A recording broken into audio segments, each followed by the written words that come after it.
Street. In addition to leading Cessna so effectively, he's had a profoundly positive impact on the aviation industry in this country. He was chairman of GAMA in 3 different decades. He was appointed to 3 presidential commissions and currently serves as a member of the FAA's Management Advisory Council and chairman of the Air Safety Foundation. After a long and distinguished career, Russ remains as positive and enthusiastic as ever about the future of aviation.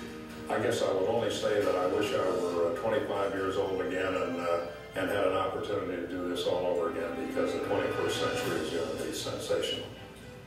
A recipient of NBAA's Meritorious Service Award, the Collier Trophy, and the Wright Brothers Memorial Trophy, it would be accurate to say that Russ is Mr. General Aviation. A couple of young guys from Dayton, Ohio that ran a bicycle shop could study and fully understand the principles of flight, build a rather rudimentary machine, and go down to Kitty Hawk and demonstrate to the world that man indeed could take to the air. Their creation of the aviation industry was, without question, one of the great milestones in the history of civilization. And what we've seen in the past is going to be even better in the future. For his significant contributions to the growth of both Cessna and the aviation industry, Russ Meyer has clearly earned his place in the National Aviation Hall of Fame.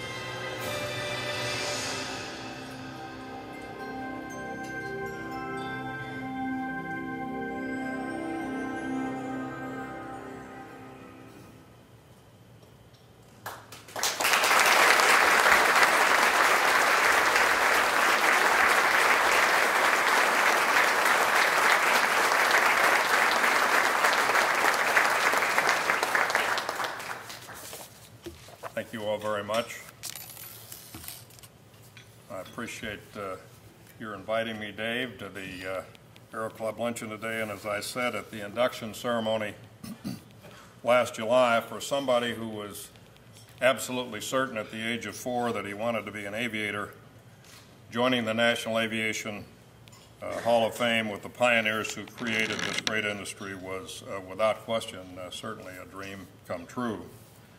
I want to emphasize, however, that my induction had much less to do with me than it did with my teammates at Cessna, many of whom, both current and past, are with us today. Thank you very much for being here. The opportunity to come to Cessna 36 years ago was a stroke of enormously good fortune for me, because I joined a team of people who had already established a wonderful heritage beginning back in 1927, who knew what could be accomplished by working together, and who were committed to making Cessna the worldwide leader in general aviation. I think perhaps our most important strength at Cessna is the recognition that major achievements require teamwork. So believe me, I'm very well aware that my induction was made possible by the efforts of thousands of Cessna employees, both past and present, and I'm very grateful and very proud to be a member of one of the finest companies in general aviation. Looking around the room today and seeing so many friends and associates who have also pursued careers in aviation, I know you'd agree that there cannot be an industry that's any more exciting, sometimes unpredictable, but challenging, rewarding, and filled with more dedicated men and women. So assuming that we continue to raise the bar in the performance of all of our products and attract high-caliber young people who are similarly committed, just think what we can accomplish during the second century of aviation. However, when everyone is currently struggling with the painful impact of such a devastating recession, it would certainly be fair to ask today where the industry is going, what is the right strategy when the market is so soft, and when can we expect to see a meaningful recovery. I doubt that anyone can answer all those questions precisely, but as someone who has been through a number of cycles in the industry, including some terribly difficult years during the mid-1980s, I'm willing to at least make a few observations this noon. For starters, we would be making a major mistake if we did not take advantage of what we've learned during prior recessions. History may not be the best teacher, but it's certainly high on the list. I've been in the industry since 1966, and it would be fair to say that the landscape has changed significantly during almost 45 years. In the 1960s, the industry was comprised primarily of single and multi-engine piston aircraft. There were a few early business jets in production, but this is kind of an impressive number to me. Cessna, Piper, and Beech produced almost 90% of the 105,000 aircraft that were delivered in the decade of the 60s.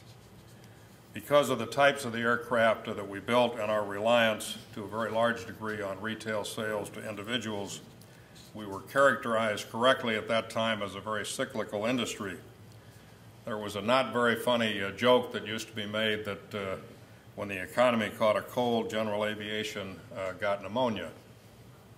But it worked both ways, because during economic recessions, we really struggled, but in a healthy economy, our growth was far greater than the average of other companies.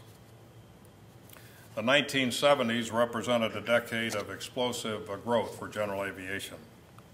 After the delivering a total of just 7,200 airplanes in both 1970 and 1971, we reached 17,000 in 1977, and then an all-time high of almost 18,000 deliveries in 1978.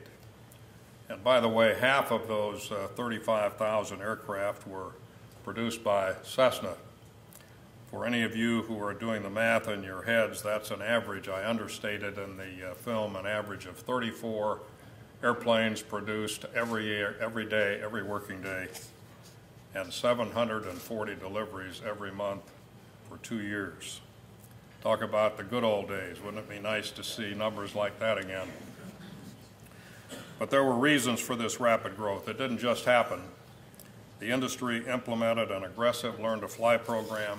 We all offered very attractive financing programs. The investment tax credit, which unfortunately was eliminated a few years ago, was a very effective incentive. We were expanding internationally, and a growing number of companies began to recognize the value of business aircraft.